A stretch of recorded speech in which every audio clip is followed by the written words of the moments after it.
But there is something unique. You'd have to agree that now totally. The impeachment inquiry is underway, sparked by a complaint from someone within the intelligence community. It feeds the president's concern and often used term about a deep state being there to take him out. Thank God for the deep state. I mean, I think, everyone here has seen this progression of diplomats and intelligence officers and White House people trooping up to Capitol Hill right now and saying, these are people who are doing their duty, who are responding to a higher call. It doesn't, I guess it doesn't, well, think about it for a minute. With all of the people who knew what was going on here, it took an intelligence officer to step forward and say something about it, which was the trigger that then unleashed everything else. Now, why does that happen? What I tell American people why that happens is this is the institution in the U.S. government that, with all of its flaws, and it makes mistakes, is institutionally committed to objectivity and to telling the truth. It is one of the few institutions in Washington that is not in a chain of command that makes or implements policy. Its whole job is to speak the truth. It's engraved in marble in the lobby. I mean, it's really pitiful how reliant mainstream media outlets now are on intelligence agencies and intelligence operatives. They essentially use the CIA and their various affiliates as their principal source for how they understand and then report the news. And it's almost always done anonymously. And obviously those agencies hate Donald Trump almost as much as these media outlets do. So it's this kind of perfect unity, this political alliance between the news media on the one hand and the intelligence and security state agencies on the other. And it just shows how closely unified this dark world of what I'll call the deep state, but what you can call, the kind of national security blob or whatever you want to call it, is with the U.S. media. In the past, during the Cold War, it used to be very kind of clandestine. They used to be embarrassed about infiltration by the CIA into news outlets and newsrooms, and now they're very open about it. Most news outlets openly use these sources as their principal sources for how to understand the world. Well, and I think what's important to both of you, I mean, I'm interested in your thoughts, is that what's different is that the national security blob is now at odds with the administration, where normally their spin is in support of the administration. So, I mean, look, the CIA has a long history of using the press basically as their plaything to get out whatever propaganda they want to. But the context, Sagar, that's often missing is that now, really for the first time, they're at odds with the administration. And that's just something to, when you're reading these articles, that's just something to keep in mind, that they have an axe to grind. And Glenn, you've been pointing this out, which is that so many of the guests and employees of these mainstream networks are former spooks themselves, like former directors of the CIA, former heads of these national security agencies. And yet you have, I think, CNN's Jeff Zucker accusing Fox News of being state-run media. I mean, I think you had perhaps the best take on this, which is you see former officials coming to commentate on the news is a definition of what state-run media can look like.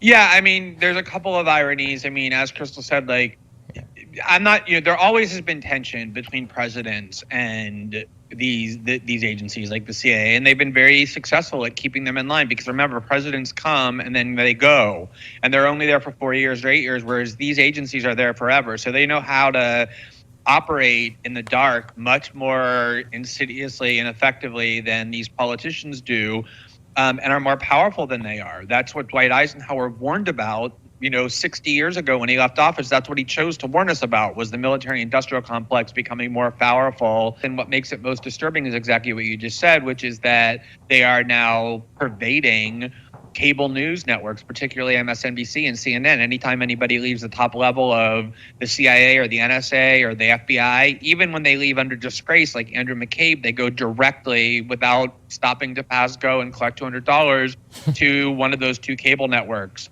which now basically are just mouthpieces for those agencies. Yeah. Well, Glenn, thank you so much for joining us. Always great to talk to you, Glenn. Thank you so much. Great to be with you guys. Thanks. Absolutely. Thanks so much.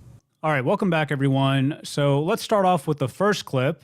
So this event took place at George Mason University this past Wednesday, and the topic was election security. And so they brought in several members of the intelligence community, or IC, including former CIA Director John Brennan, former acting FBI Director Andrew McCabe, and John McLaughlin was the guy who said, "Thank God for the deep state." And he was the deputy director of the CIA under President Bush from 2000 to 2004. All right, so I expect you'll be seeing this clip featured on Fox and other right-leaning outlets either later today or early next week. I actually caught it on Twitter late last night, and there's already a good piece on it from PJ Media, which I'm going to review in a moment. But the basic take-home message for this video is something that I think most of you already understand and appreciate, which is that obviously the intelligence community or deep state, whatever you want to call it, they're not 100% apolitical and 100% committed to telling us the truth, right? They've lied to us in the past, and they'll continue to do so in the future whenever they deem it necessary. And furthermore, there's a number of ways for the IC to damage a president if, once again, they determine that it's justified. And one simple way is to just leak information to the press, which is what Glenn Greenwald was explaining in that second clip with Crystal and Sagar from Team Rising. And by the way, I've said this before, and I'm going to keep promoting them because they're great. I strongly recommend you guys subscribe to their channel. Unlike the folks on cable news, Crystal and Sagar are not political hacks. You know, they're not doing PR on behalf of one of our political parties. Both of them are very transparent about their biases and which candidates they support. And the general theme of their show is basically anti-establishment news and commentary for younger audiences, like people in their 20s and 30s, as opposed to cable news, which is primarily curated for our seniors. So make sure you check them out. And let's move on now to these articles. I've got just a few passages highlighted here from two different pieces that I wanted to share with you guys. The first one is just a quote from a guy named Daniel Benjamin, who was a high-ranking advisor for Secretary Hillary Clinton at the State Department back in 2009 to 2012. And he wrote this in a Politico article about 1 week after President Trump's inauguration. And I am going to link these sources below if you want to read it in full, but this basically read like a warning to President Trump to just cool it with his attacks and his critiques against the IC.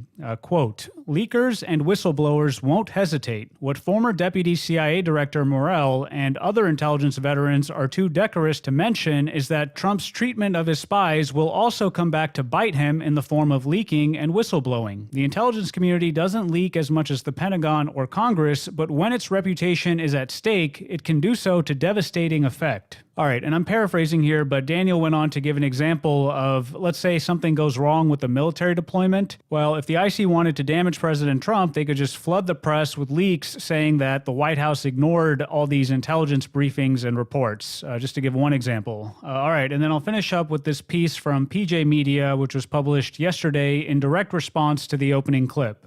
Responding to the question about taking Trump out, McLaughlin insisted that the people in the intelligence community are doing their duty or responding to a higher call. He noted that many of the Trump administration staff knew about the July 25th call between Trump and the president of Ukraine, but only a former and current CIA analyst went to Democrats in Congress with the story. With all of the people who knew what was going on here, it took an intelligence officer to step forward and say something about it, which was the trigger that unleashed everything else, McLaughlin said. This is the institution in the U.S. government that, with all of its flaws, and it makes mistakes, is institutionally committed to objectivity and to telling the truth. Its whole job is to speak the truth. It's engraved in marble in the lobby. With all due respect, the intelligence community's record is not something to brag about at the current time, with John Durham's investigation into the roots of the Trump-Russia investigation and after the release of Andrew McCarthy's important book, Ball of Collusion, The Plot to Rig an Election and Destroy a Presidency. As for the whistleblower, McLaughlin's paragon of virtue and truth-telling, he has connections to the Joe Biden campaign. He went to Representative Adam Schiff for advice before filing the whistleblower report. According to a speculative piece at Real Clear Investigations,